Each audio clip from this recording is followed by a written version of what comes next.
Welcome everybody to Skip's Study Hall. Featuring tonight's hangout is brought to you by Skip Summer School alumni, featuring Skip Cohen himself.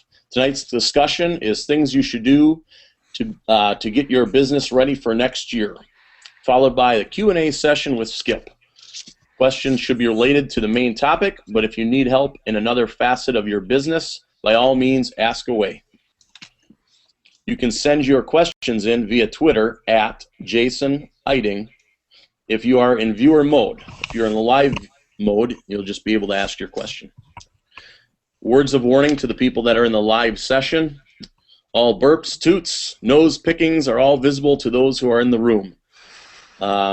So basically, whatever you do, everyone's going to see it. All right, and with that, I would like to formally introduce Skip Cohen. Yay! Yay, Skip. I was thinking I'd just sit here quiet and let you think that I hadn't figured out how to use the mute button yet.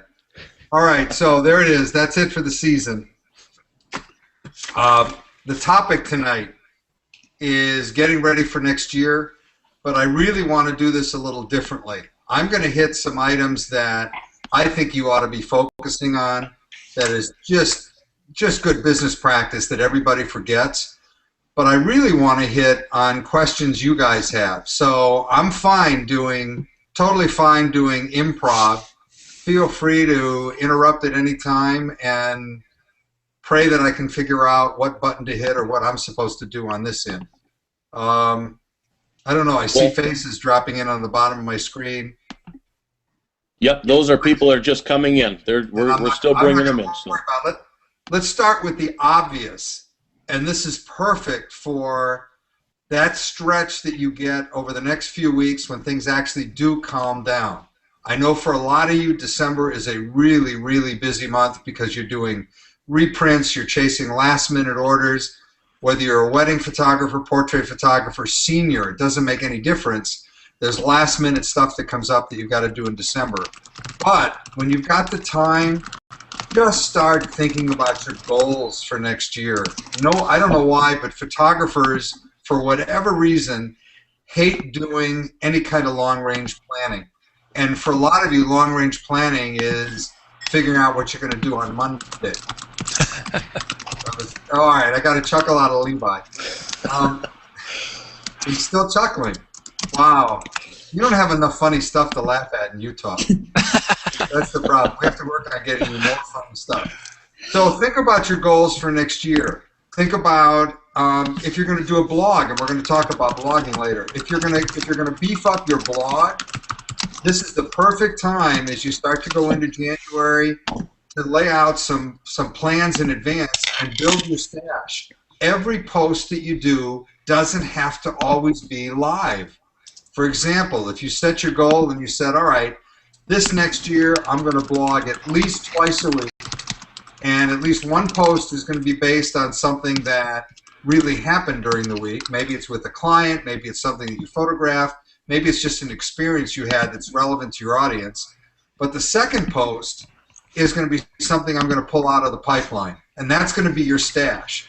So one of the things in terms of planning goals for next year would be to have, hey, there's Carlos. This is a fun thing, guys. I'm like a new kid here. Like, hey, there I see Carlos in the bottom.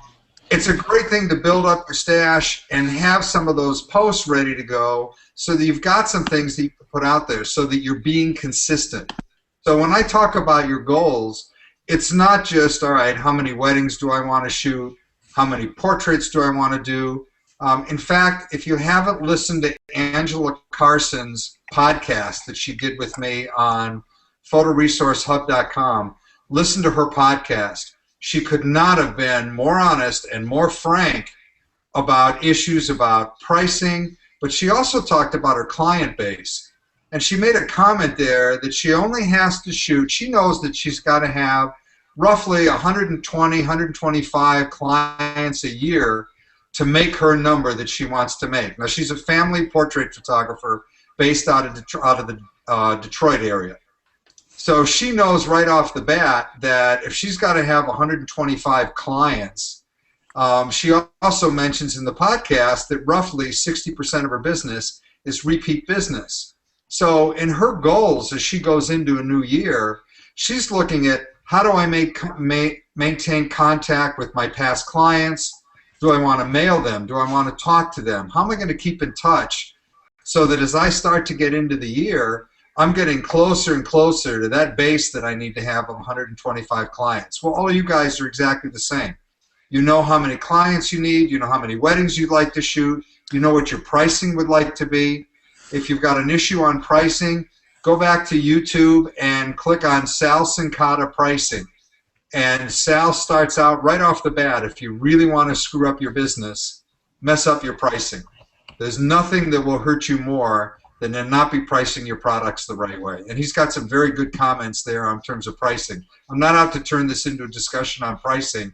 I just want to get everybody thinking about setting your goals for next year. Think about what gear you're going to need. There may be a piece of gear that you just really feel that you have got to have going forward that's going to help build your business. It could be a printer. Levi's got one over in the corner there that he wants to move out. It might be hardware in terms of lenses, camera bodies. Maybe it's time for a new computer. Maybe there's software that you need. Just think it through so that when you go off to shows like Imaging USA in Atlanta or WPPI or your state shows, or maybe you're hitting CES and PMA, you've kind of got it in the back of your mind what gear you need. And remember, you don't have to buy, or rather you don't have to own everything that you need to run your business. Rather than buy it, you want to always look at renting it. If you don't want to rent it and you feel you really need to have more of an ownership because you're going to use it more, then look at leasing. Get yourself approved for a business lease so that you know going into a show like Imaging USA where you might see some specials, you might have an opportunity to buy something you need. Maybe it's lighting. Maybe you need a whole new set of lights for your work, for your studio, for at home. If that's the case, then get your credit line established before you go to the show so you know what you've got the most bargaining power. And that's when I'm talking about goals. It's everything. It's not just how many weddings am I going to shoot, or am I going to diversify from weddings into children, or if I'm a children's photographer, do I want to jump into family? It's how do you set those goals out for everything you need to run your business.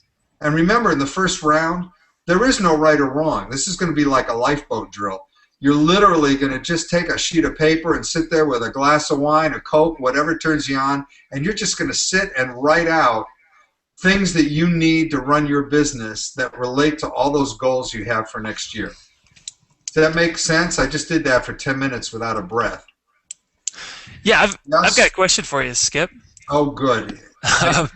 Do you have any idea with leasing? It sounds like a great idea. Is there? Do you think there's a minimum dollar amount that you need to be able to lease? I mean, I find myself buying computers too frequently, but well, I'm out of touch a little bit with what the minimum values are. But one of the things you can do is lease with, for example, I think they still run a $1 buyout. So at the end of your lease, you can do a $1 buyout. You remember your lease payments are all tax deductible. I know that since the economy went upside down, just like on home mortgages, the banks, leasing companies have gotten much tougher. So you've got to be a legitimate business. It's a lot tougher for a consumer. For example, if you're aspiring to be a professional, but you've really never done one single piece of revenue-generating business that relates to photography, you may have a hard time getting approved. On the other hand, if you own a dry cleaning business, for example, but you're looking to establish a business lease, more than likely you're going to get approved, but your assets that they're going to check are going to be related to your non-photographic business. But the reality is that business leases are really the key. I don't know that there's really a minimum, but on the other side of the coin, if it really was too low, then I don't know if you'd really want to bother tying up in lease payments anyway.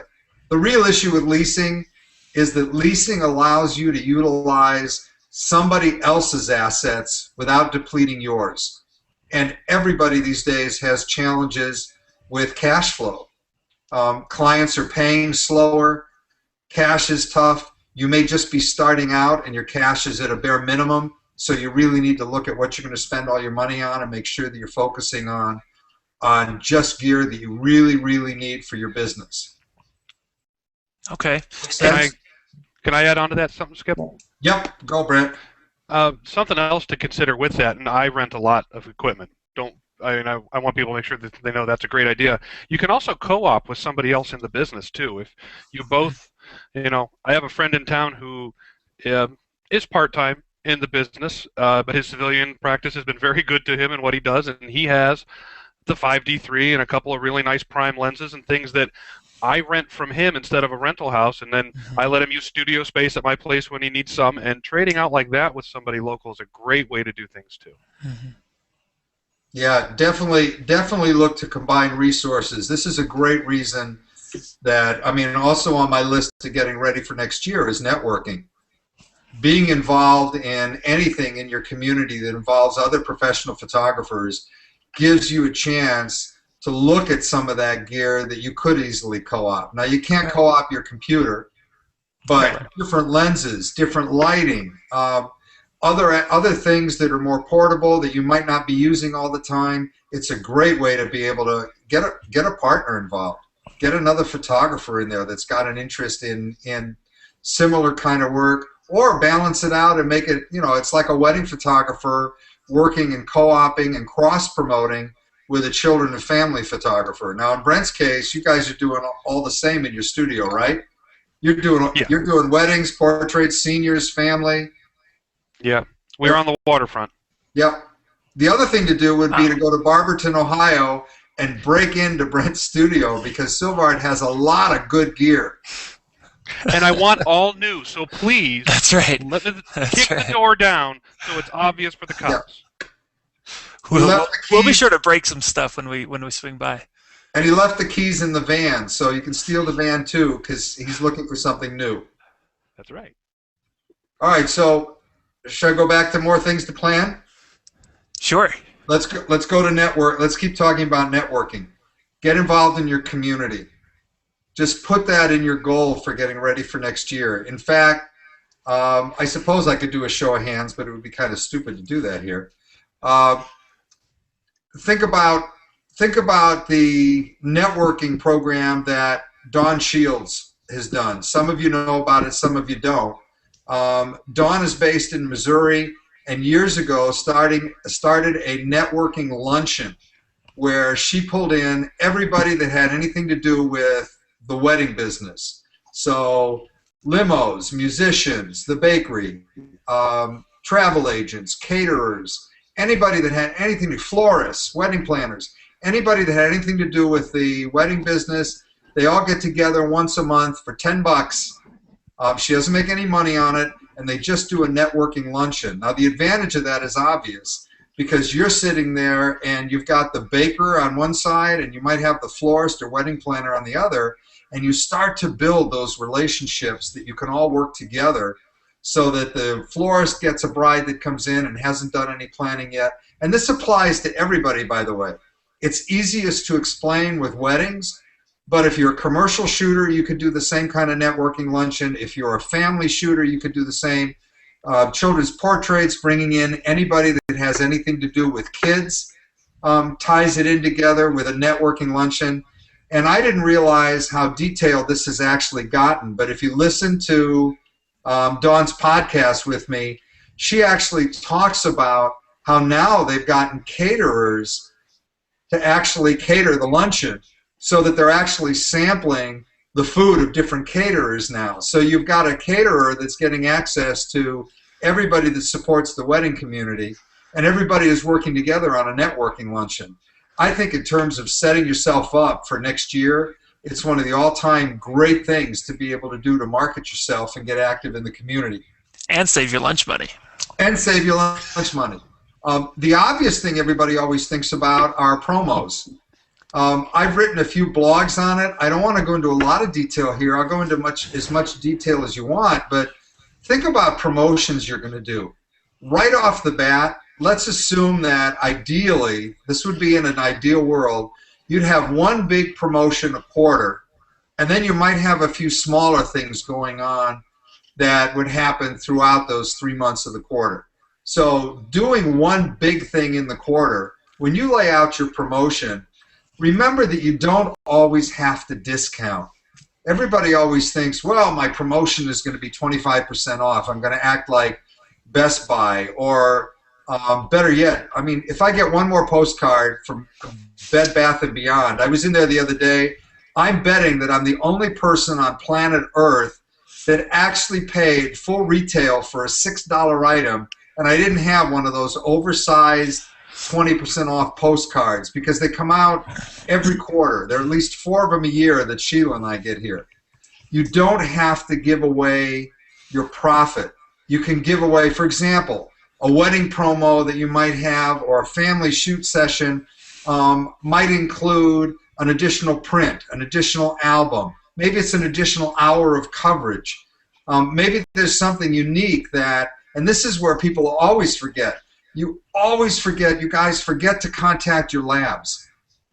Everybody's lab has new products. It might be canvas wraps, it might be metal prints, it might be printing on I don't know, on pine boards these days. I mean, we all go to the shows, and I remember a few years ago at WPPI, unfortunately I think the company disappeared, but they were doing the most stunning portraits on slate. And this stuff was just gorgeous. I mean, it's something that became a piece of art to hang in your home. Well, that could easily, talking to your lab and connecting with somebody good at a lab and saying, okay, you know, what are some of the new products you guys have, and can I get a sample? Maybe it's an additional few pages in an album. But you don't have to go out front and say, all right, you know, for the month of, I don't know, March, April, May, doesn't make any difference. You know, we're doing a special promo of, you know, 25% off. Also, when you plan your promos, when you're all done laying them out, have somebody else read your promotion. Everybody thinks that they made it clear, and I don't know how many of you have ever taken a public speaking class, but I remember in college taking a public speaking class, and you had to tell somebody how to put on a jacket and assume they knew nothing about what the jacket was. We just said, put your arm through the sleeve. Well, what if you don't know what a sleeve is? So you had to describe it as part of the exercise. Well, a lot of you put together promotions that become so complicated that they're difficult for people to understand what they are. So first thing is when you do put it together, have your spouse read it, have another photographer look at it, have a friend read it, have somebody that's not in the business. There's 10 of us here. There's 10 of us here. Right. That's right. Here it is. Here's the group. Yeah. Have somebody look at it that's a step away from your business so that they can see if it makes sense. Next on the list, remember that your promotion has got to have value.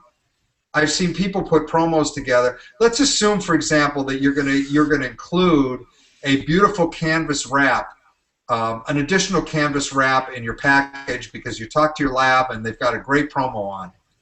Well, if you don't show pictures of that canvas wrap so that they understand what it is, the average consumer might not even know what a canvas wrap is. Well, what do you mean a canvas wrap? What do you mean a gallery print? What do you mean a metal print? It's on metal? You need to have information there that people understand. So remember to use some pictures. I mean, if a picture's worth 1,000 words, then why do photographers insist on writing these never-ending paragraphs describing what their promo is? I'm looking at my notes here because I didn't want to forget anything. Other things in terms of planning for next year, look for partners. A few minutes ago we talked about, Brent recommended looking for a partner if you're looking to buy gear. But look for partners on your promotions. For example, if a wedding photographer, a florist, and I'm using wedding again only because it's always so easy to find the right entities. But if a wedding photographer and a florist and, I don't know, a band all wanted to cross-promote each other, the three of you could do a direct mail piece, do an oversized postcard, do one of those, I don't know, 6x9 or even an 8x10 postcard. Divide it into thirds, and you've got a caption there that says the best of all worlds. You've got the photographer and you're showing some work. You've got the florist and you're showing some flowers. You've got pictures of the band. And we all know that a good band will make or break any wedding on the planet, let alone any party. So now you've got the cost split 3 ways. You suddenly have taken your cost from being responsible for 100% down to just a third. So looking for partners on your promotions makes sense. Being able to say to a florist, look, here's what I want to do. I want to give my brides something special when they come to me. What can we do with your business? And for the florist to be able to say, okay, I want to be able to give them an extra hour of coverage.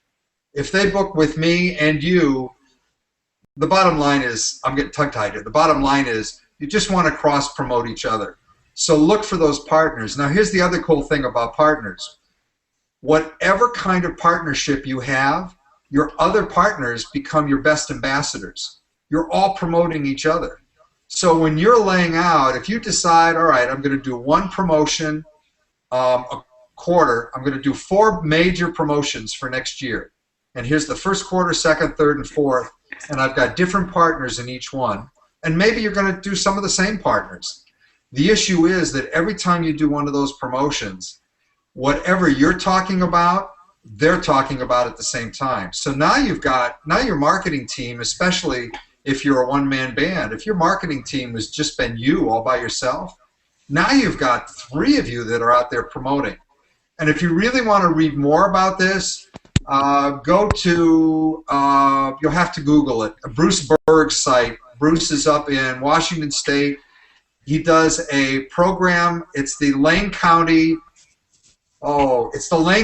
Children's Photo Contest. So maybe Google Lane County Photo Contest.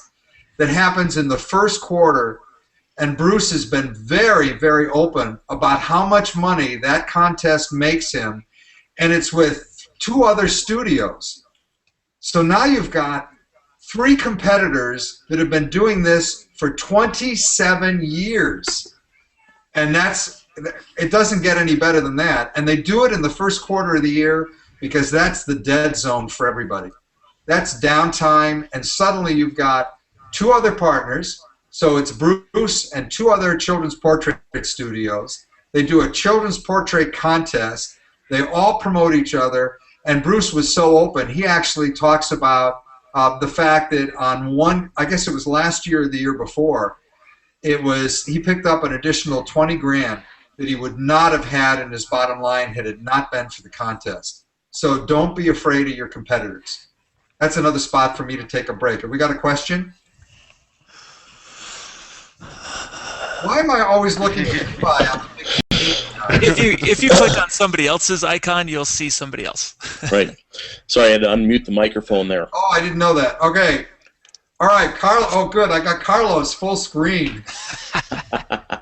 Carlos has a question. Carlos, you have to unmute your microphone there on the top right. You should have a microphone. Okay. You guys hear me? Yep. Yes. Yep. Perfect. Carlos, nice fridge. I'm looking behind you at the refrigerator. Oh.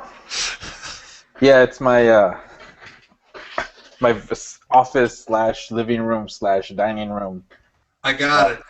Everything. Well, my question's pretty vague, but I can do a vague answer.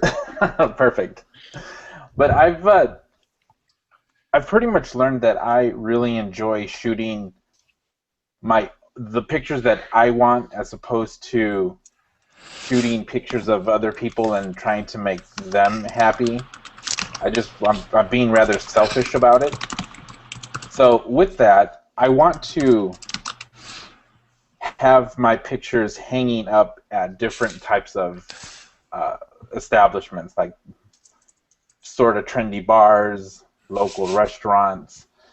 And I know you talked about this when we did the Creative Live workshop, but what would be your suggestions for a pitch for these people, for these owners and managers that will approve and let me put my stuff up on their wall? Okay, right off the bat, you can't talk concepts with anybody that owns a restaurant. You've got to invest some money right up front and frame the prints, mat and frame them. Pick a restaurant or bar that's got kind of a generic look.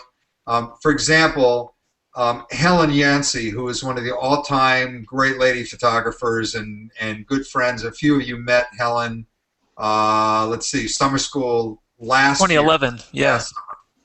Helen talks about, she's still got images hanging in a coffee shop in Plymouth, Michigan, that she worked with the owner years ago. So I think right off the bat, take some of your very best images that you feel fit the motif and the interest level of the clients in that bar, frame them, and take them in to be able to show a few of them framed so they can see what they look like. Bambi Cantrell had her stuff in a Starbucks in Walnut Creek, and it was a case where this was a Starbucks that they knew her because every single morning for 10 years she's gone in there.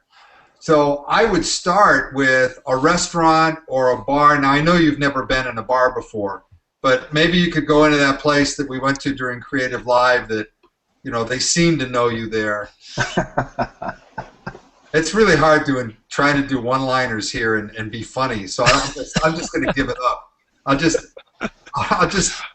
stay with scripts and go for that with the laughs. No, I can't even do that and be serious. Start with a restaurant where you've gone before, where you've been in there on a regular basis. It could be your favorite restaurant. It could be some place that you've been with your family. You want to start with somebody that knows you. In the same respect, and I've been talking about this for years, doctors' offices, especially if you're a children and family photographer, the last thing that any doctor spends any money on is to decorate their office. And I've been saying this in my marketing programs probably for 15 years or more.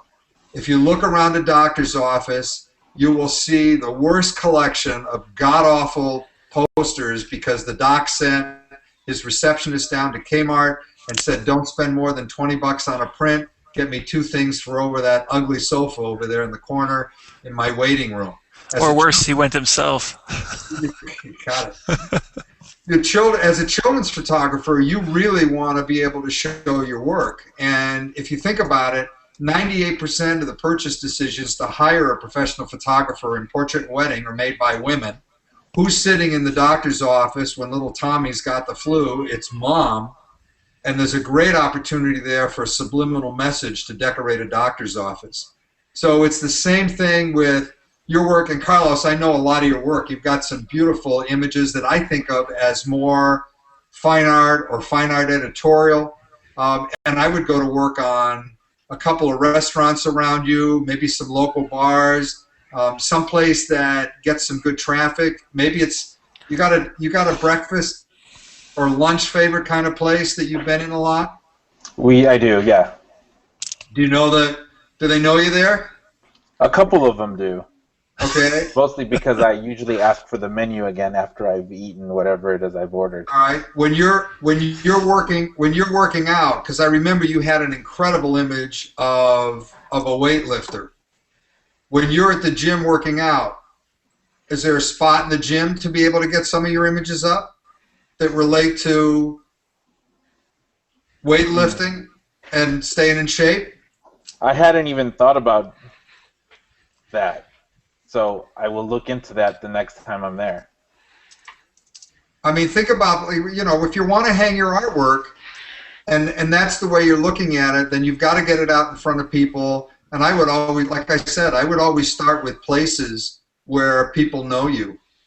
And again, remember, you really need to frame them. Now, there are people in this industry that as you get better and better and better,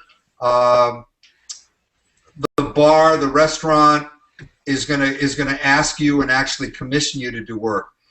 When you guys get a chance and we're off air, go look at Bob Coates photography. I think it's Bob Coates Photography or bcphotography.com.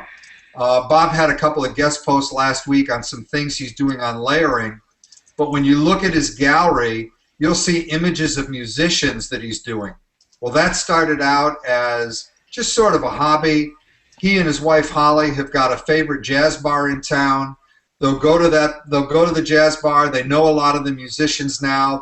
They're regulars there. They love going to this particular place. and they photographed Bob photographed one or two musicians, then turned it into this stunning fine art piece, layering in some textures with it. And now it's become a regular thing where now the musicians that play actually want it in as part of their deal, that if they're going to play in this particular restaurant, bar, and if they're going to do a the usual restaurant concert, they want to make sure that Bob is tied into this because they want to get their portrait done that way. So take a look at some of his work, and it'll give you an idea of things you can do. Like I said, Carlos, you've got some great pictures of that buddy of yours that's working out in the club. That was stunning black and white work. I would start right there with the club. I would move from that to restaurants. I would look at bars. Those are all places that you want to get your images out. But remember, just because you decorate a place doesn't mean anybody's going to buy your work. You still should be looking at the local magazines, for example. If there's isn't there a Seattle magazine? Yeah, there's a few. All right, so once you get your images up in some of these bars and restaurants, you want to work on getting to know some of the editorial staff, because what you really want is a write-up. And also, once you're done decorating that bar or restaurant, turn around and write a press release. And most of you know that if you need help writing one, all you got to do is email me. If I'm really busy, I'll tell you, and I won't get back to you for a little while. But certainly anybody that was in summer school last week, and you guys that I've worked with last year, you guys that I've worked with before, I'm happy to help you. But you can go ahead and publish a press release and get it out into the community too, so that people start to hear about your work. You can almost treat a restaurant opening like a gallery opening. All right, thanks. Not bad for a vague question, huh? not bad, Skip. Skip, we have a question from Amy Adams. Her microphone's not working right now, but I'm sorry, I'm not taking any Amy Adams question. I'm going to ask it for her. Let her stay. Is she still in D.C.? Nod your head, Amy. Okay. So she wants to know, Skip, when you ran WPPI, what did you hear most of the speakers talking about as their mistakes starting out that we can learn from to avoid? Oh my God. Well, first of all, you have to understand that I rarely had any time to even go to any programs. I happen to know what most of the mistakes have been because I've heard them over and over again, and it's also a question that I ask on every podcast. Number one, probably at the top of the list, photographers will say, I wish I had started earlier, or I wish I had taken this direction. So for example, maybe they started out in children and family because they thought that was the way to go, but later on they got into weddings and they really love shooting weddings today. So usually the first regret or the first mistake they made will usually relate to deciding what their path was going to be earlier, or not jumping on something sooner if they had something they thought they wanted to do. Another one, and this one just came up on a podcast that's coming up on the 10th of this month, Joe Busink made a comment about investing money he shouldn't have spent on gear, which gets me back to the issue of renting or leasing. But Joe tells a story about a very expensive lens with tilt and shift that he thought he'd get all kinds of use out of. He tied up valuable cash that he had and bought the lens and then barely used it and then sold it for a loss when he needed cash to get to something else. So that's typically common. Not delegating is very common. In fact, Joe talked about the fact that he uses Pictage for all of his back-end support so that he can be on the front end doing his marketing. Not delegating is a constant issue that comes up. And photographers, for example, that don't take the time to get to know their skill set so that you get a clean image right out of the can. If you're spending hours on end, and you don't hear this so much from the speakers that I would have heard when I was at WPPI going back 3 years ago, but you do hear it more and more today about photographers who finally realize that they're killing their most valuable time trying to clean up bad images because they're manipulating and trying to clean up their shots. When, oh, your wife just came in, tell her I said hi. Sorry, we're all watching Carlos and his life at home.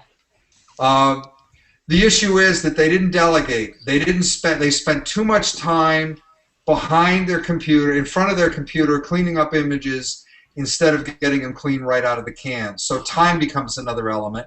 And probably the last one relates more to delegating on things you're really not good at. For example, as photographers, all of you are artists.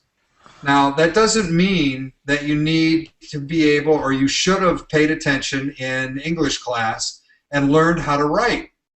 So often I hear photographers talk about, I wish I had paid more attention, or I wish I had actually gotten somebody to help me write things for my website, for my marketing pieces, for my letters to clients. I'm trying to think of what other regrets. Oh, there was one a few years ago at WPPI, and I don't remember whose it was, but they talked about customer service. And the issue was not paying attention to customer service. Now, when I was in Polaroid customer service 20 years ago, there was no internet. It didn't make any difference. You had customers that were angry, but we used to say an angry consumer could influence 100 other people. Today, one angry client can influence thousands. And you guys know from some of your own bad experiences. So the other thing would be always pay attention to customer service. The customer may not always be right, but the customer needs to know you understand their problem. And you need to have that empathy, and you need to play on customer service. That's as critical a role as understanding exposure. Because if you can't solve a problem with a customer and at least get it to a point where they know you're on their side, they know you're trying to work, they know you're taking responsibility for the problem, that would be another piece of it. So I think there are like 5 of them. And those are the ones actually that have probably come up in the last 6 months that I've heard people talk about. Okay, that's great, Skip. Thank you very much for that. Just so we know, we do have viewers outside of this Google Plus Hangout room. And if you guys have any questions out there, feel free to send them in via Twitter at Jason Eiting. And it's at the bottom of my face there, my link. So if you can see that, send that in. If you have any other questions outside. Brent, do you have a question that we could ask Skip? Yeah, I have another vague question for Skip. Can you hear me? Yes. Okay, Yes. good. Although, sorry, real quick, Brent, we still can't hear Amy, but she would be picking on Skip relentlessly if we could hear her. Okay, then we'll continue doing that for her. Just paying that forward. Okay, so I want the explanation of why we can't hear Amy. We don't know. She's clicked on the button and we just can't hear her. Okay. Unless her microphone is muted on her own computer. That could be. Okay. No? Okay. No. Well, it's funny because I'm not looking down the side of my screen here because I'm trying to look at you guys in the camera. And I just saw Amy say, "Please tell Skip it's killing me not being able to be heard." Okay. All right. Other questions? All right, here's one. What do you think is the best way to use Twitter and Facebook to reach new clients, or do you think that's even a valid avenue for those medium? Oh, I think it's outstanding. And Amy's waving, but I don't know what she was. Does that mean you like the question? Absolutely. I think Twitter. In fact, there's an old post. I might find it and put it up this week that Scott Bourne did on using Facebook and Twitter together for your marketing. One of the things that I love that Scott has talked about is actually going in, and I'm going to use wedding again because it's so easy for an easy example. If you go into Twitter and you search the word wedding, you'll wind up seeing anybody that wrote anything about weddings. Now, let's assume you do weddings in Ohio, and Brent, you're in Ohio. Mm-hmm. You got to see what everybody's written, being able to jump in, and you don't have to be hard sell. you can be as soft sell as you can be and jump in. You see somebody and a bride that says, "Has anybody done a wedding at the Hyatt in downtown Cleveland?" You could go in and without saying, "Hey, I'm Brent, I'm a photographer, let me shoot your wedding," you could easily go in and say, "Yeah, I've been at a number of weddings there, and one of the things that you want to pay attention to is something." Or make sure you talk to the catering manager there because it's somebody you know. Just being helpful gives you the ability to put something out there that ties back in to who Brent Watkins is as a photographer. And I think the same goes with Facebook. Now, the one thing that concerns me that people seem to forget, you guys have heard me use this line 100 times before. If I can see the world through my client's eyes, then I can sell my client what my client buys. It's a line from a guy by the name of Ed Foreman, who's a marketing motivational speaker out of Texas, who today is in his 80s, and he's just amazing, and I got to hear him 25 years ago at Polaroid. The issue is people forget all the people that you want to look at your Facebook page, all the people that you want to have reading your tweet, the people that are following you. So you've got to stay relevant to your client base. You don't want to turn around and put something out there. And I remember seeing this with somebody from summer school who had a post up about a great party she was at the night before in the local bar with a bunch of her friends. Well, that's fine for a blog post if your clients weren't reading your blog.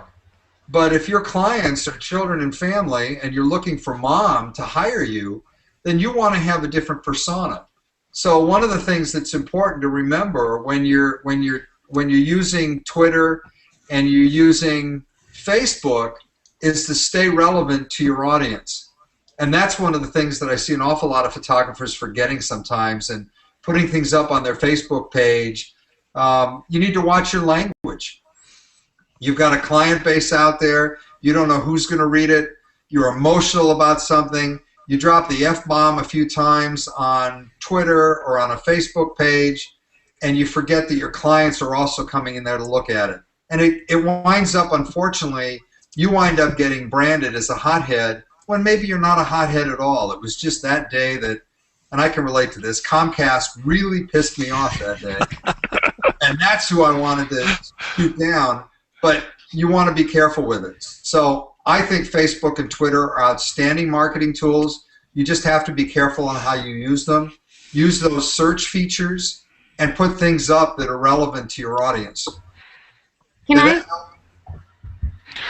Yeah, that helps. Maybe you like that? I think. I have sound. Oh my God! I just wanted to add to that because I actually have been a social media person for quite some time. Skip, if you don't mind. And Brent, no, jump in and no, go ahead, Amy. add more to what I said. Because I think that one of the things that is as important with Twitter and Facebook is to take part of the conversation. And I think our Facebook group is a perfect example.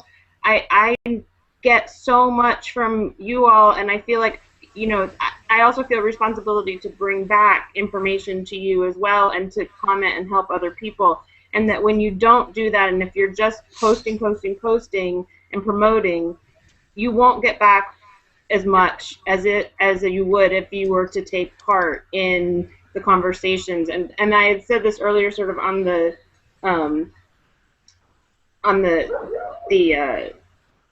chat part. I just got a job shooting the opening for the Lilly Pulitzer store here because of a connection that I made through social media. It was unrelated to photography, but they happened to know that I was a photographer by our connections. And so it is but you have to make sure you're putting back into the communities and not just promoting yourself. I think number one on the list is the way Scott put it on his list was to be helpful. And the other thing was to be generous with your time. Because really, it's just time, you guys. And if it's your client base that you're trying to build, then being helpful and giving people the support they need, it's all going to come back to you.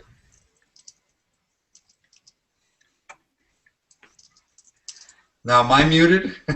No, you're good. No, you're not muted. Eric, do you have a question for Skip this evening?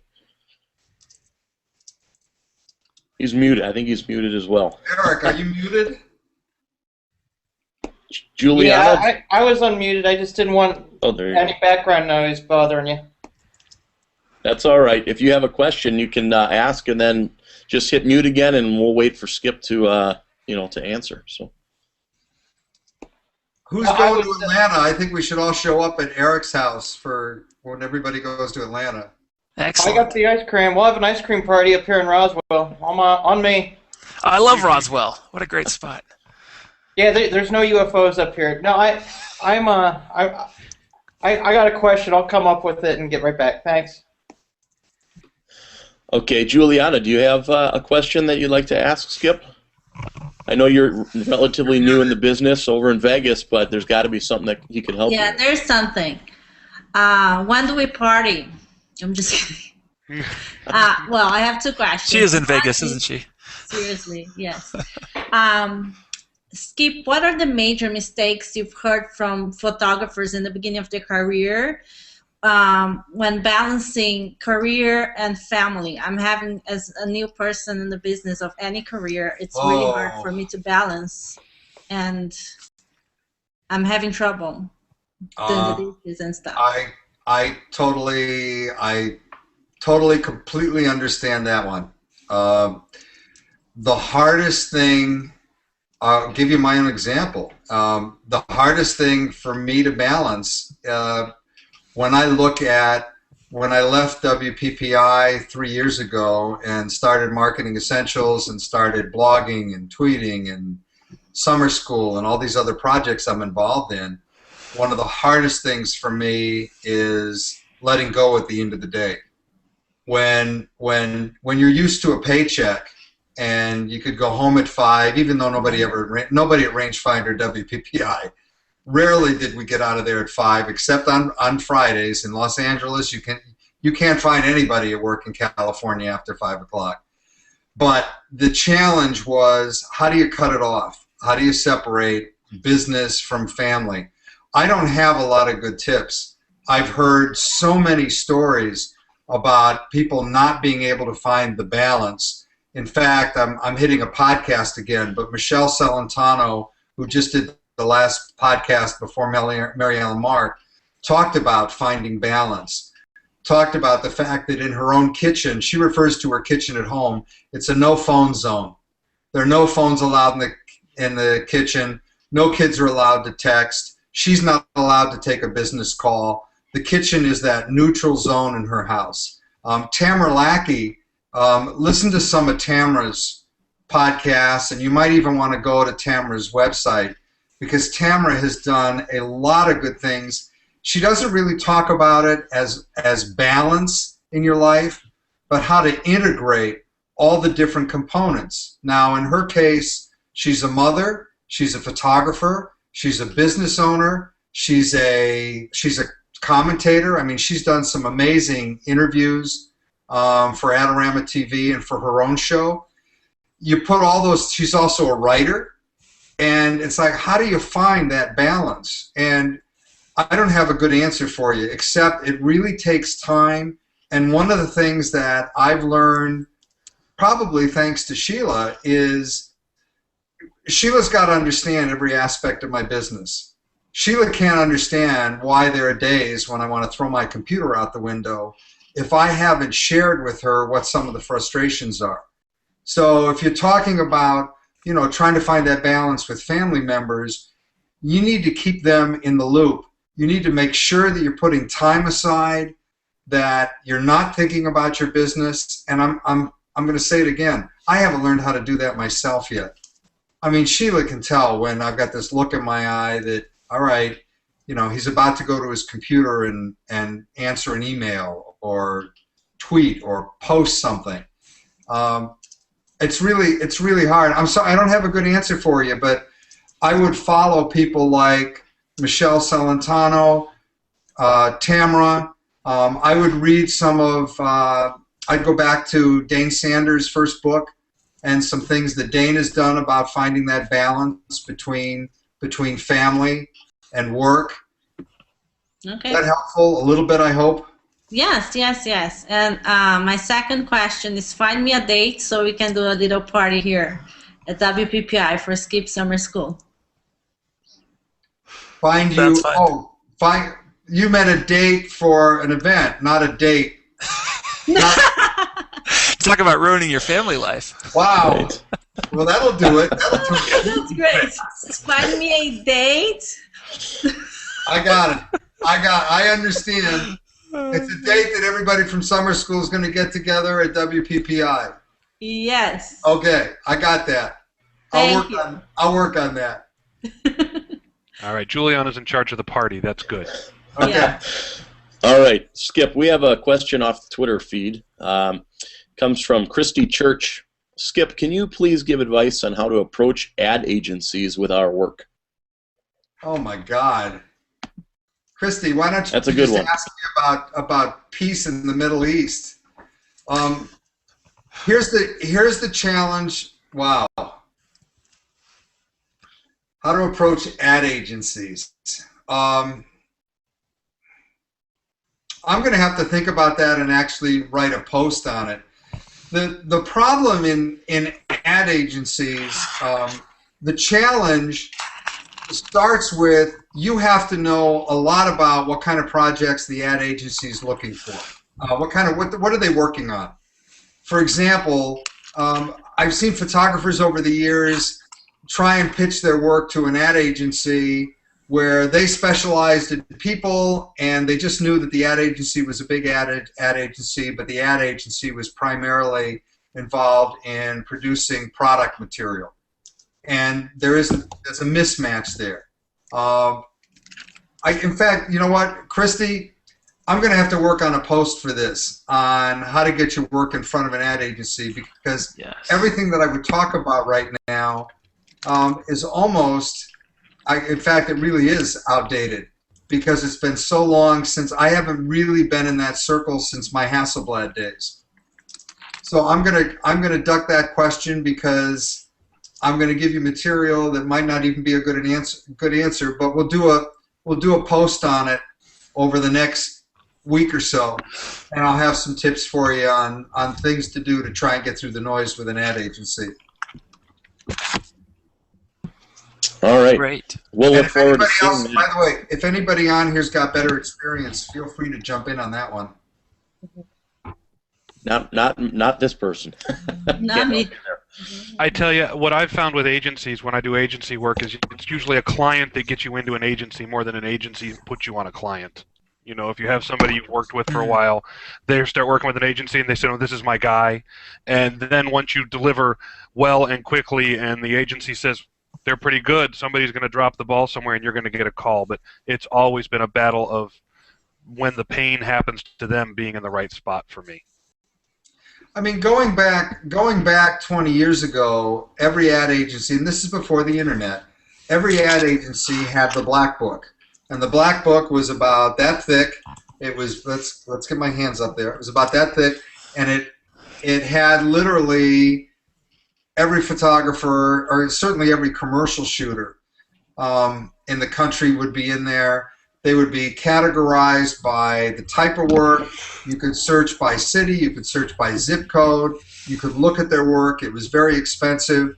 I know today there are a number of companies online that allow you to show that work. But also one of the big things that's cut into a lot of the commercial work are all the stock agencies and all the work that's available through stock agencies today versus ad agencies. So that's where I'm saying my information is obsolete at this point. But I'll get you some good tips from other photographers. I know, for example, with Nick Vidros, who is one of the finest commercial shooters in the country, in the world for that matter. I know that Nick, especially when he first started, had several reps that handled his work, so that they were out calling on clients and ad agencies, helping to promote his work commercially. But I'll get you something better. We'll do it as a post. And leave it to you, Christy, to come up with a question I couldn't answer. What else we got? All right, Eric, are you ready? Do you have one for Skip? Yeah, okay. This week I actually got pretty lucky, and I might have my I'm going to get a chance to do my first sale. So you know how new I am, Skip. Now what happened is I was talking to a store owner, and the store owner said that I could walk in and you know, she has artwork she's selling, and I said, would you be interested if I brought some of my items in, you know, my photos, and how would I sell them?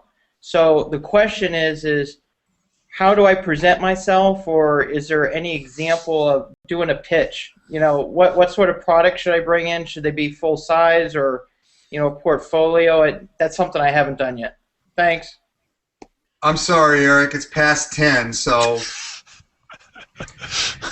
Hey, Skip, can I piggyback along with that, and add that who do you know who's doing both fine art and landscape stuff as well as portraiture, like, you know, marketing their landscape stuff as well as doing their portraiture business? Okay, I was actually going to answer Eric's question. I just like busting his cookies a little bit.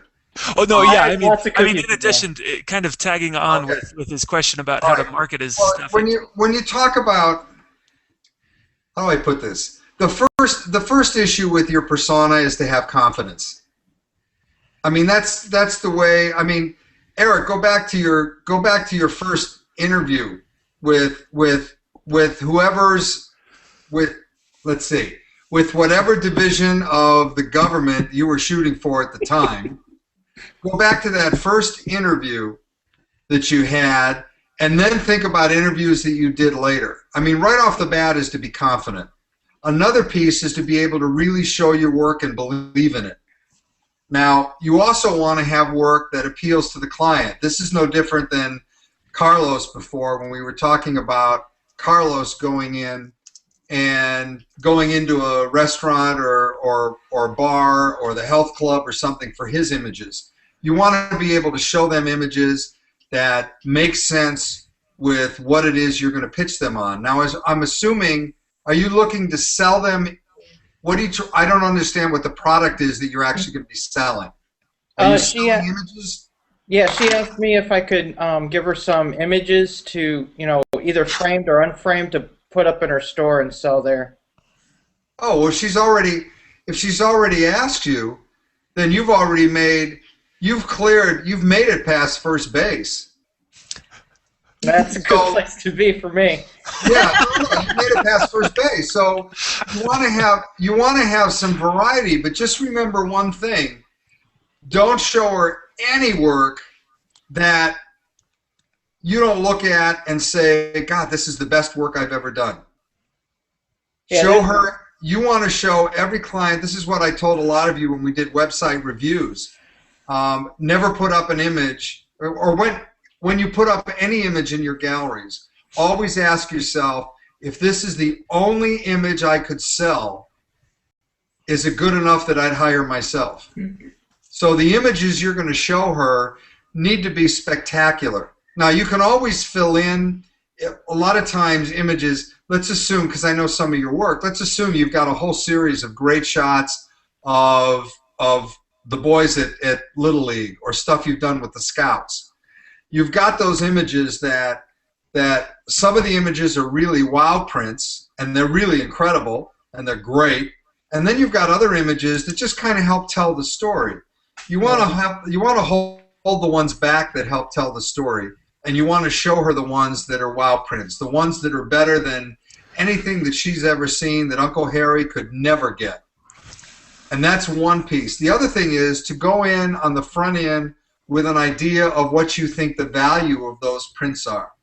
I get calls all the time, and I never know what to tell anybody, but I'll get a call from somebody that'll say, can you help me figure out what to do? This company saw my images, and they want to use them in their catalog. What should I charge them? And nobody ever knows, because they haven't thought that through. They never thought that they'd get a call. Or maybe it's a company that wants to use it on their website, or they want to use it in a calendar.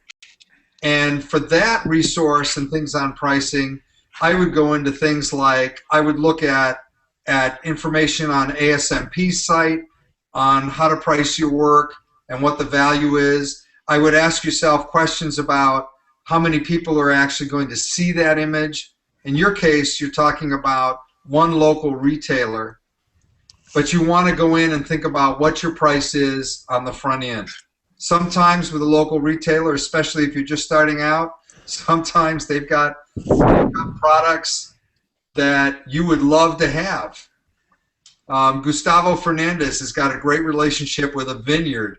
He will shoot just about anything with his vineyard up in either Napa or Sonoma in exchange for some of the greatest wines, and it winds up being a great relationship. If you're looking to go cash, though, one, show work that's only outstanding, have an idea what your price is on the front end, be confident. Remember, when you go in there, you might just be starting out, but I'm so tired of all of you guys that are new saying, well, I'm really new here and I don't feel right charging that. I'm sorry, but if you got the image and if you did your homework and it's a really good image, you have a right to the value of that print. You may not be Avedon or Scavullo yet, but that image still has more value, and so many of you you miss that confidence button, and you forget to go in really being confident, because the reality is, it doesn't matter if you're new. If you've got shots that a client actually wants to look at, then you've already gotten over that first speed bump. That kind of help. I mean, it's a little vague. We could probably spend an hour. Do some dry runs. Do some dry runs with your wife or a friend or your next door neighbor. Okay. Just the last quick tag onto that. Should I walk in with the full print up, like a 16 by 24? 'Cause I've blown these up before, and I sold them at a charity event, and they went pretty well. So should I just like bring the full thing in? Because Well, it depends on how many in the full thing. I mean, it'd just be two. It's what? Yeah, I'd start with two, like you said. Only my best. Oh, yeah. No. I think having two images that are matted, framed, blown up, that look like they'd look on their wall is a good idea for all of you to have. Even let's talk about when you show work to a client. Those of you that have taken classes with Michelle Celentano, I mean, Michelle has always got a couple of prints there that are large, that are framed, because what she wants to sell are big prints. If you go in and you show a client wallet-sized photos, that's what they're going to be interested in buying. You've got to assume that your client has zero imagination. And based on that client's imagination, you want to be able to plant those seeds on what it is you want to sell. So I would definitely have a couple of images blown up to show how great they're going to look on the wall. And like I said, I would go ahead. It doesn't cost a lot these days to do just a nice metal frame and put it in glass, put a mat around it, so you really show your work without ever having to apologize. Okay, thanks, Skip. Yeah. Skip, we do have another question from Twitter. Are you still good with answering a few more questions, or do you want to go? Guys, I'll go till I fall asleep sitting here. Okay. So we have 7 minutes. Wait a minute, can I get one in? Uh-oh. Yeah, Marilyn Wilson, you can get one in. Sure, go ahead. Okay, hi, Skip. How are you? I like Julie. I am wonderful. How are you? Good. Go ahead. Good. Like Juliana, I have the issue of trying to manage time. I'm an independent consultant. I have another business, a consulting business, and I travel all over the world with this business. And when I'm not on a project, I always feel like I'm pumping life back into photography. At one point, I mean, things were going great, and then it seems like, not that they turn upside down, but it's like I'm starting over. And, you have all these great ideals. I took my website down, and I was trying to rebuild it because I have the technical skills to do it. But I find like I'm so time poor, and I'm having so much, I have so much, I don't even know how to explain this. Like, I have all these things, well, we all know that we need to do. And I am so in love with photography, and I know I wear my love for photography on my sleeves to where at points where I'm even emotional about it. And my goal is to one day be full time. And I'm a lot older than a lot of these kids here, so I feel like I don't have as much time as them. But I'm missing something. Tell me what your question is. okay, I can relate to everything you just said, but what's the question? okay, I'm rambling. Okay, I guess I'm trying to figure out how to manage it, being that I'm not earning what I need to earn as a photographer. I need to keep working as an independent consultant. It's like, what do I do to try to manage having both of them and keeping photography or having photography to the point where I'm not always trying to pump life back into it. Okay. If that makes sense. I don't know. All right. I can only give you what's worked for me, and I'm willing to bet there are at least 10 people in the chat in this right now who will also have good answers of things that have worked for them, because 50% of the photographic industry are part-time. They all have that's 50% of the number of photographers, especially in the portrait wedding arena. 50% of them are part-time photographers who have other jobs, who are trying to find that balance. Now, the things that work for me, one thing right off the bat, I've got the biggest whiteboard that I could fit on the wall space that I have right here on this side of me, and I use that whiteboard all the time. It helps me remember things that I've got to do, and even then, I still forget. I put it on the whiteboard and then I forget to look at it. But being able to actually put it in front of me, I'm a very visual person. It doesn't help me if I put it into my phone. It doesn't help me to have it come up on my computer to remind me. I have to physically write it out, so I use a whiteboard, and that helps me. The next thing is you've got to condition yourself to say, all right, this is the amount of time I'm going to put in every day or every other day, and nothing gets in the way of this particular piece. For example, I started out in 2009 with my blog, and everybody told me, I mean, the first thing I heard was that I was you're too old to be doing a blog and doing Facebook and getting into social media. Well, a lot of times, just because somebody tells you can't do it, you're going to do it anyway. And that, in fact, that quote was, I had it up on Twitter today, and it tied in with my post this morning. You have to say, this is the amount of time every day. It's going to be 2 hours every day, and that's going to be dedicated to just things that I want to do in photography. Maybe it's 4 hours every day. Maybe it's a certain day of the week.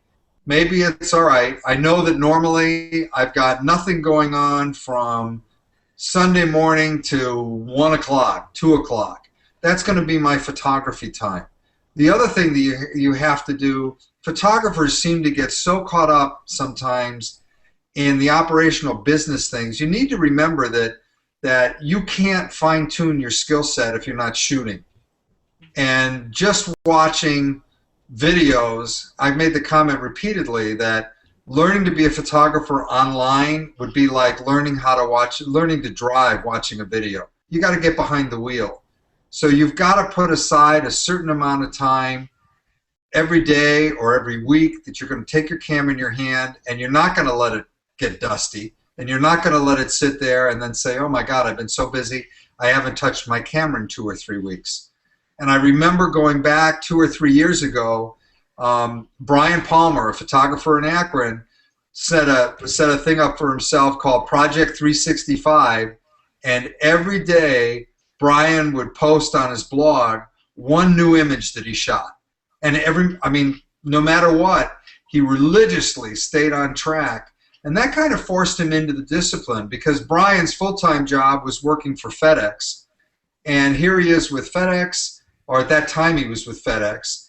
And he's trying to be a wedding photographer. He's trying to go to as many classes as he can.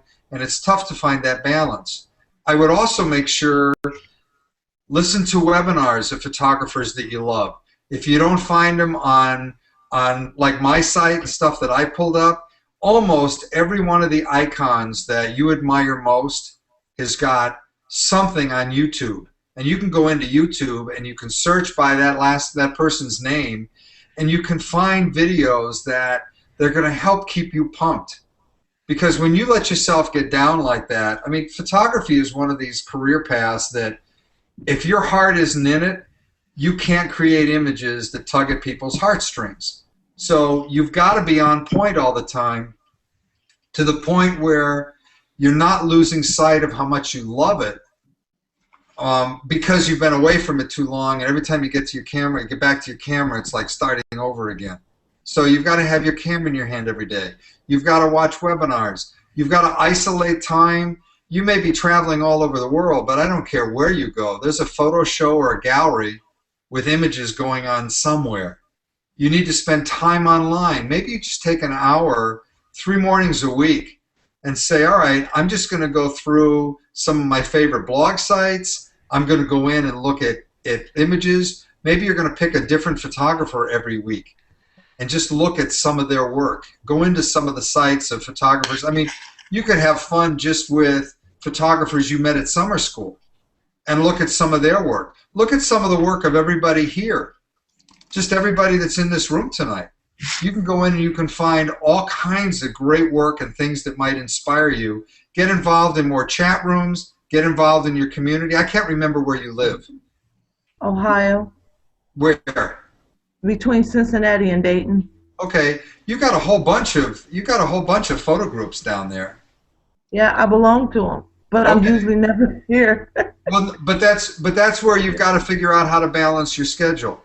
Right. Seriously, if this is truly your passion, then you've got to just step up and say, okay, here's how I know I'm making it sound easier than it really is, but you've got to isolate that time so that you're not sitting there saying, oh no, I was off on another trip. You've got Brent, when is the Ohio convention coming up? We just had one in November. Our next one's in February, and they're both in Columbus now. Okay, so everybody can get to them.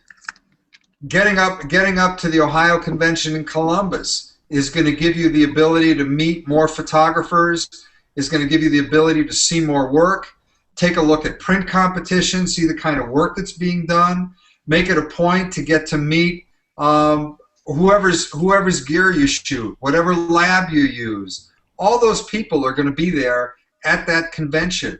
Go take a look in advance of the speakers that are speaking at that convention. Everybody's in the same boat, by the way, on finding that balance. And if you don't make it a priority, then you're going to be in the same boat tomorrow and the next day and the next day of saying, wow, I wish I had spent more time. Or as my wife Sheila says, you don't want to should on yourself. You don't want to be there saying, I should have gone to the Ohio convention. I should have checked out that webinar. Does that help a little bit? It helps a lot, and I know exactly what you're saying, because I mean, I've gone to seminars all over the country, and and I look at other websites, and it's just I'm away so much, and it's like I thought maybe it was just me thinking that I'm not putting the time in, but everything that you just said, I do, and it's just that I feel like I'm pumping the life back into my business, trying to keep my sales at a certain level. And my numbers up. I don't have time to blog anymore, and just I'm time poor. But thank you for that. So it's just reaffirming. If you had a blog for a while that you really enjoyed doing, and it helped fuel your passion on photography, and you're now saying I don't have time to blog anymore, then you really need to pull back. Maybe it's just go out to dinner with a good friend that really knows you well, and help find a way to balance the time. Because if you love the blog and you've got that passion for photography, and you're letting it get eaten up by that other side of your career, then you can't.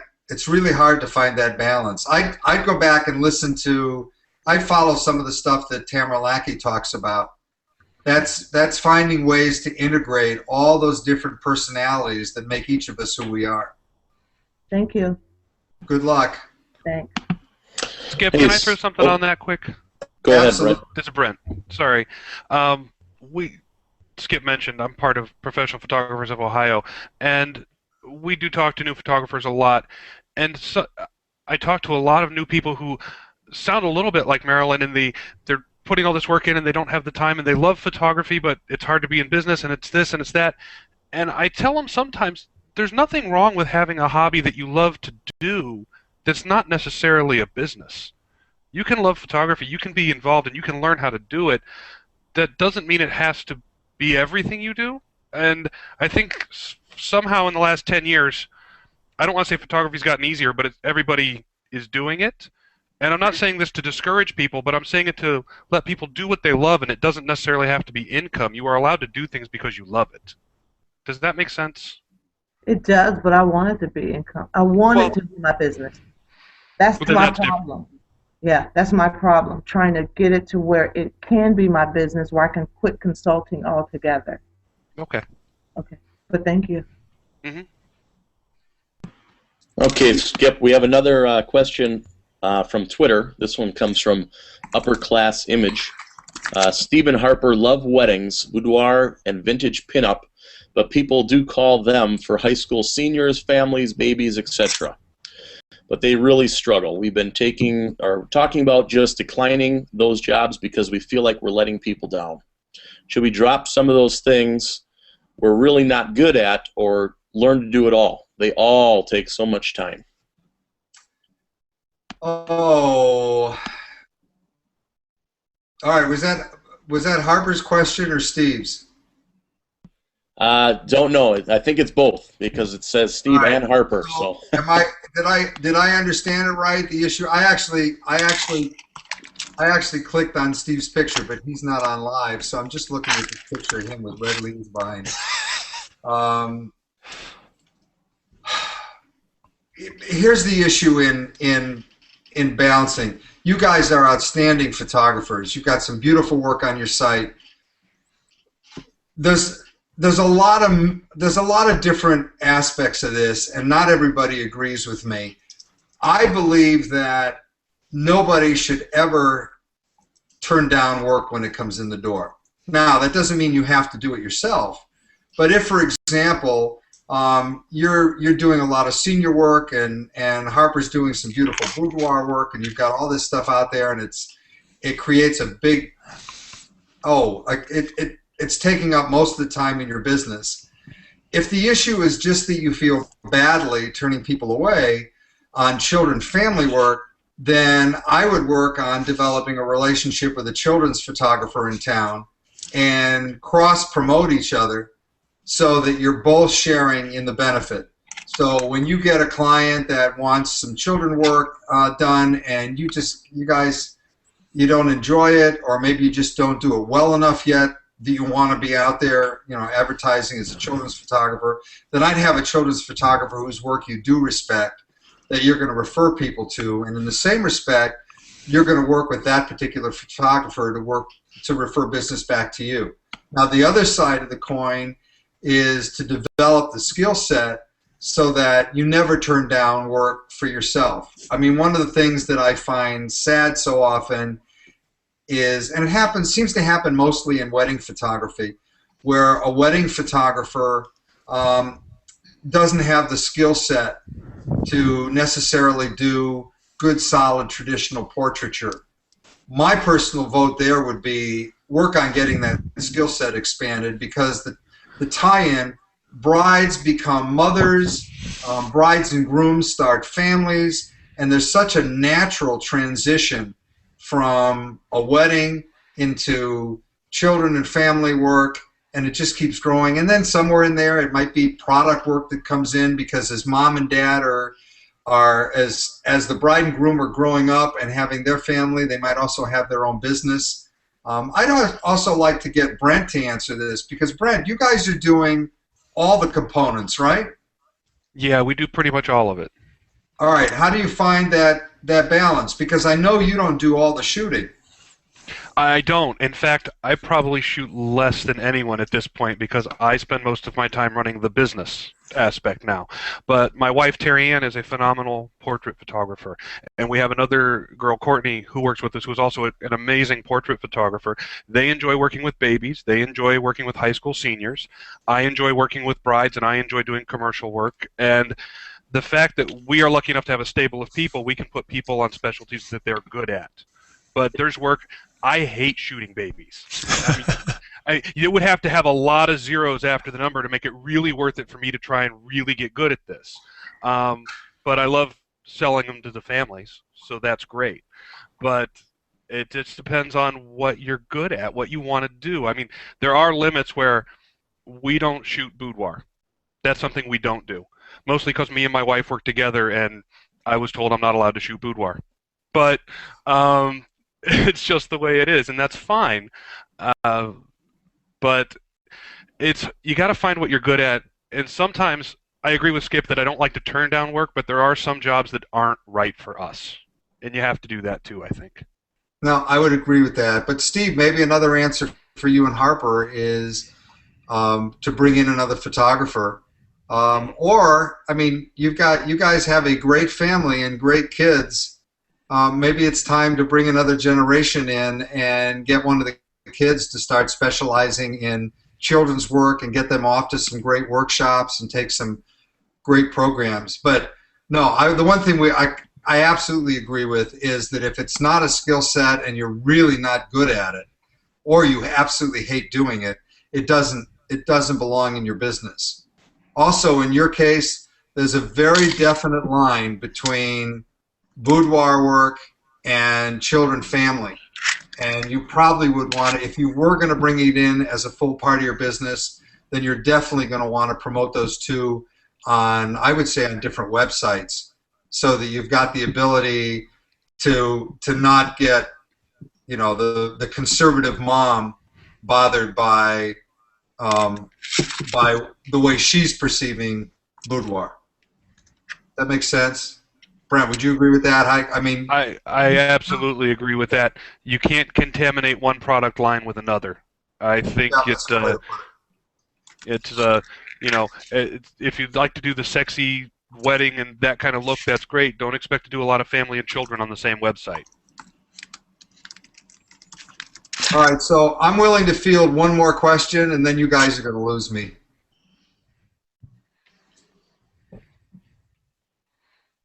Does that mean nobody's got a question? No, Jason's muted himself. Sorry. There we go. Who is it? Me? Levi. Go, okay. Levi. I'm on. So Skip, sorry. Levi, wait a minute. Levi gets another question? I know. God, those guys from Salt Lake are so pushy. We do have one more from Twitter too, as well, but. Twitter. Well, go ahead. Let's take those both. Go, Levi. Okay, mine was just real quick. Do you know any photographers who are, many of us are shooting everything, but really only selling portraiture?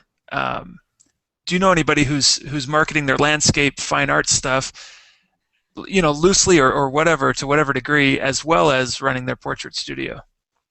Not off that the we top could of my steal their ideas and copy. Off the top of my head.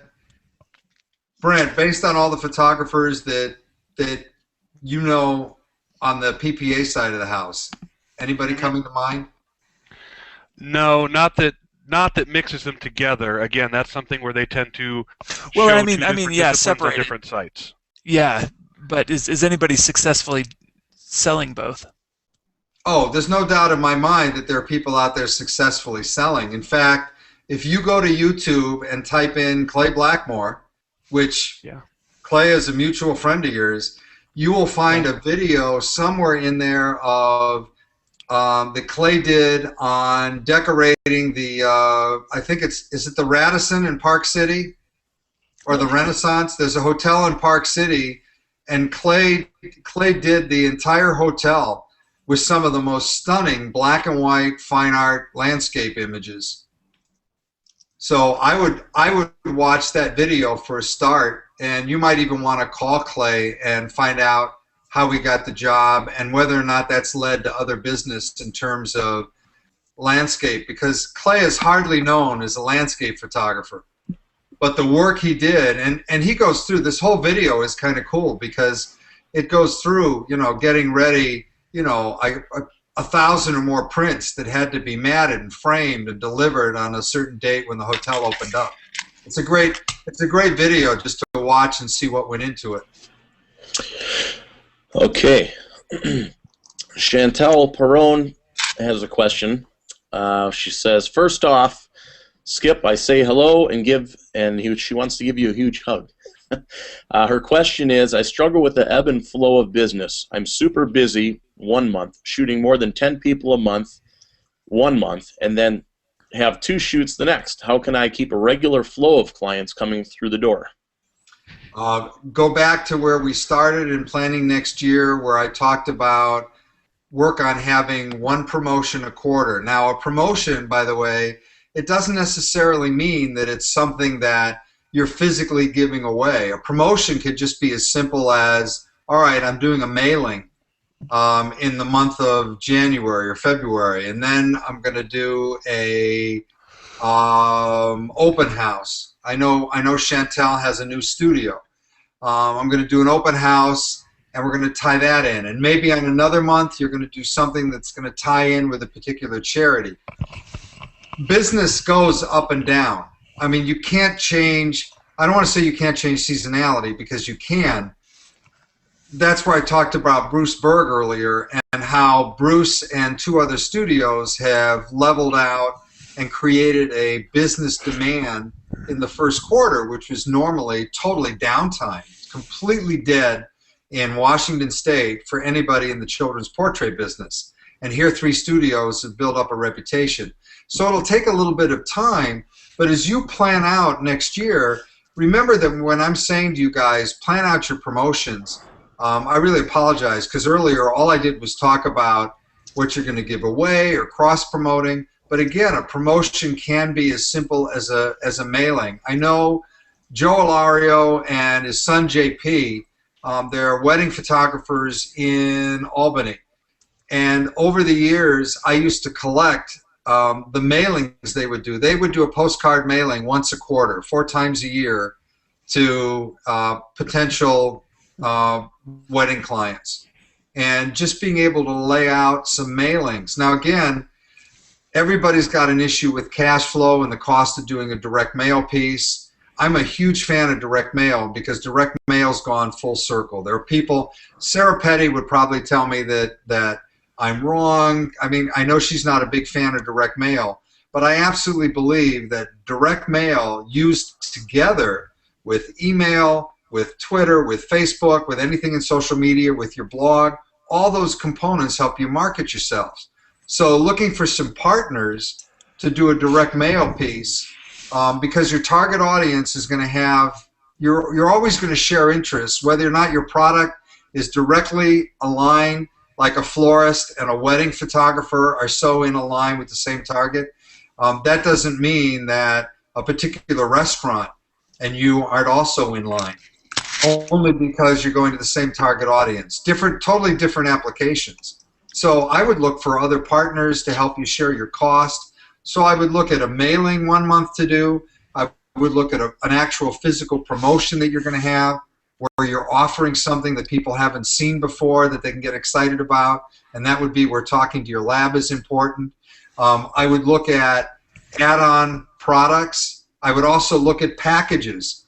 I mean, we all grew up with stereo systems. I mean, I'm probably the generation that last bought on individual components.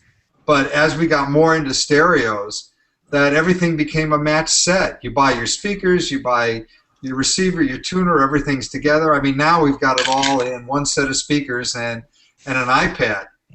But the idea of putting packages together, and that was one of the things I know Sal talked about at summer school, being able to put a package together, that becomes another one of your promotions. Also, remember to do press releases. You can do a press release really easily and do your own press releases, so that once a quarter you've got something going out to the local newspaper, the local companies around. It doesn't mean that you'll totally get rid of seasonality. You'll still have peaks and valleys, but the whole idea is just to be able to bring up the valleys a little bit. Your peaks are great. Everybody's always fine when they're busiest. But it's finding more of that balance between the peaks and valleys. and promoting yourself is going to be a good way to do it. Yeah, did that help? Where is Chantel? She's not down here. She's watching on the sub feed channel. There's only 10 that are allowed in here, so she's out there though. She's watching. We do have one more on Twitter, and that's all the questions I have on my end. If you wanted to field it, otherwise, go ahead. Okay, here we go. Joe McDonald asks, "What do you think about outsourcing blogging work, billing, or Facebook postings, basically social media?" Oh, I'm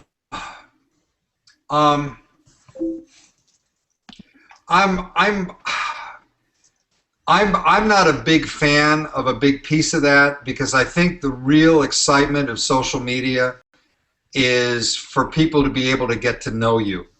Now, that doesn't mean that if you're buried, that it's not a bad idea to have somebody writing some interesting blog posts for you and doing some ghost writing for you. So I'm not against that, but I do think that if you're going to develop a tweet stream, I mean, it's one thing when you click on, I can't even think of anybody right now. Oh, the other day I saw, I mean, Harrison Ford is on Twitter. I don't know whether it's really Harrison Ford or it's somebody doing tweets for him. There's a point where you're not going to have the time, but if you really believe in social media, then I still believe that you really need to do most of it yourself. And I don't know how you guys would feel about that. That's probably, somebody's going to tell me that that's a really archaic answer, that you should be able to farm it out.